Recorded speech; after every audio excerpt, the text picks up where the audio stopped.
We are building the Metro Map project from the YByte Python curriculum available at www.ybyte.in. Previously, we have set up entire GUI, which means the drop-down boxes, the buttons, and so on and so forth. In fact, we have created this function called calculate fare, which is right now a pass statement.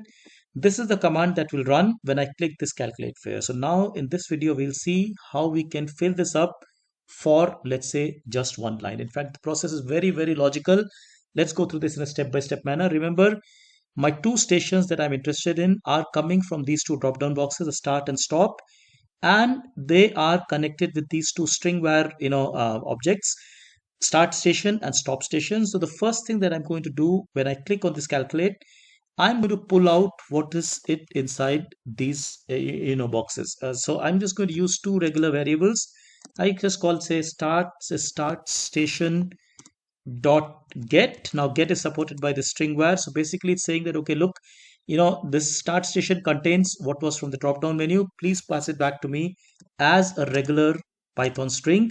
So I just call it, let's say, starts, so this should be station stop station dot get. So the way you can think about this is that the user has made a selection through these drop down menus. When I click the button, let's say calculate fare, I kind of retrieve whatever I've got from these buttons and place them into regular strings in Python, which I can then use going forward. So some sense like Tkinter became like a container, like a pipe from which the information came out, and you can now process further. Now clearly right now we have only one line, so I just define a new variable called say start underscore line, and that is in this case say station SL, because that's the line that I'm on. Right now start and stop are both on the same line because there is only one line on the network. Now having done this, our goal really is to find out how many stops are there between, let's say, these two stations, and we can find that out easily because they are part of the same list. I can look at their indices. Remember, start and stop are now regular Python strings which are part of this list. I can find out their indices to find out the start index and the end index. The difference between those two is the amount of number of stops traveled. So I just create a new variable called, let's say, n stops, and I say okay, n stops is start line dot index, let's say start,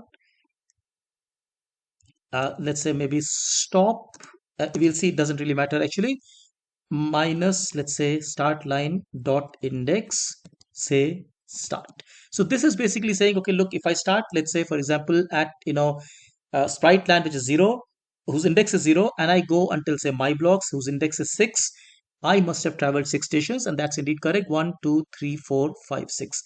So if once I find the the number of stops, well, my fare scheme is right now very, very simple. So I just say let me calculate the fare again. This is a regular Python statement. So I just say fare is, let's say, n stops times 20, because I'm saying 20 rupees per stop. Of course, you can make it more elaborate. You can say, okay, for first two stops, there's only certain fare. After that, per station, there is certain other fare. You can have it in multiple currencies and so on and so forth. But for us, it's just keeping it simple, say 20 rupees per stop.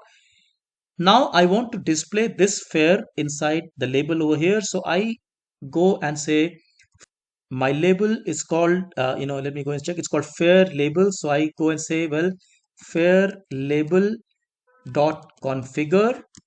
So, I want to change the text of the fare label. I'm going to configure the text parameter of that by saying, okay, look is given by fare equals to, let's say, INR plus, and now remember my n stops is an integer, and hence fare is also an integer. So I need to convert this into a, say, str. I need to convert this into string, and let's say fare. Now this statement is regular Python. Basically, I'm converting an integer into a string. Over here, I'm using a plus statement on strings, which means the plus will, so I'll just give a small space here. The entire string will become fare equals to INR. I don't need a, I don't need the plus there, right? So it's going to become fare is equal to INR, whatever fare. Now remember, I'm only configuring the text, which means that I will still have the font and everything set up as I had done earlier. So it's going to exactly be the same font, just the fare is going to get updated. Now obviously I do not need this pass statement. Now we can see this working. There's a certain problem in this. We'll come back to fix it, but let's first see this working. So I stop this right now. Once I run it, now let's say I want to start from say Spriteland and go towards say broadcast, which is station number 1, 2, 3. I want to calculate the fare. So when I calculate the fare, it tells me fare is INR 60. That's because 1, 2, 3 stops in between and 20 rupees per stop. Hence, I got a 60 rupee fare. All logical. Let's say my stop was say, go and glide. I say calculate fare. This time the fare is only 20. Notice how the label is getting configured. The text is getting updated. But there is an interesting problem here. Let's say I reverse these two. Let's say I start from broadcast and go towards Spriteland. So if I calculate the fare, interestingly, it tells me fare is minus 60. Now, well, it's kind of absurd because it's like saying that, well, you travel from this station to this station and I'll pay you 60 rupees for that. That doesn't add up. The reason this is happening is because remember, we are looking at the index. In this case, the start index was more than the stopping index. So when I looked at starting from broadcast, for example, the index was, when I look at starting from broadcast, index was 3 at broadcast, 0 and the Spriteland. That's why it did 0 minus 3. It became minus 3. Now we don't have to worry too much about it because all we are interested in really is the number of stations that are traveled, not the direction. So all I can do is to say, well, let me convert this into its abs value or the absolute value, which means that whether I do start minus stop or stop minus start, it's all the same because absolute value of minus 1 is basically 1 and so on for every integer. Now, once I do this, in fact, I'm done. I can select any station, say, for example, go and glide and say, let's say to Y byte.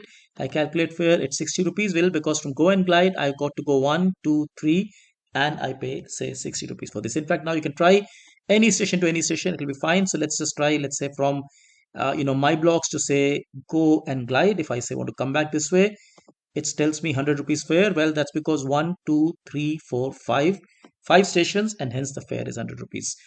Quite interesting, quite logical once we are systematic about it. Now we are going to come back and add the second line, and you will see that from this point on, the development of this code will move really fast because we've got everything in place. Now it's just a matter of enhancing the parts of logic that need to be changed. I hope you found this interesting. In general, if you think this way of learning works for you, do look at our website because we have many, many, many such activities. Take care. Thank you so much. Bye bye.